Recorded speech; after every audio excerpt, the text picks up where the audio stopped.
Профсоюз намерен выйти на митинг в случае принятия законопроекта о профсоюзах, который был принят в парламенте Кыргызстана во втором чтении, несет большие риски для всех трудящихся. Об этом сообщила ИО председателя Федерации профсоюзов Кыргызстана Рыскульба Абаева. По ее словам, они готовы сесть за стол переговоров с депутатами, экспертами и юристами, чтобы обсудить этот законопроект. Кроме того, даже международные организации, такие как Евросоюз, Международная организация труда, возражают против этого законопроекта и отправляют вербальные ноты на имя президента.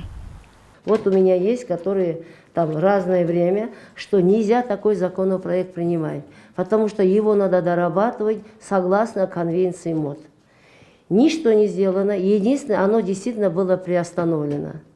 Надо сказать должное, что юридический отдел, тогда юротдел правительства, когда мы Диор Кенеш обсуждали, тоже давали свои предложения, что отдельные пункты, и это неправильно. Кроме этого, участники пресс-конференции считают, что действующий депутат Гулькан Молдобекова открыто лоббирует законопроект, потому что у ее мужа Мирбека Санакунова не было 5-летнего стажа, когда он был назначен председателем данной федерации в 2016-м. По уставу профсоюзов на должность главы не могут назначить человека, не имеющего 5-летний стаж. В течение 3 лет профсоюз судился с ним.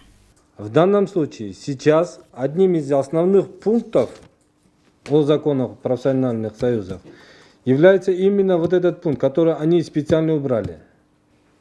Федерация профсоюзов Кыргызстана является коллегиальным органом. Он состоит и является выборной должностью. То есть в данном случае исполняющая обязанности председателя республики, она избрана советом, понимаете? Да. И съездом как заместитель председателя. В данном случае исполняет обязанности как советом от 5 февраля. Однако больше всего их беспокоит тот факт, что документ не был вынесен на общественное обсуждение. Разве так у нас принимаются законы в угоду одному человеку, возмущаются члены профсоюза. Касательно того, что здесь как бы глава по новому законопроекту, новая глава, избираемая уже как председатель Федерации профсоюзов, будет иметь безграничную авторитарную власть. Понимаете? Вот это вот больше всего пугает. Вот всех.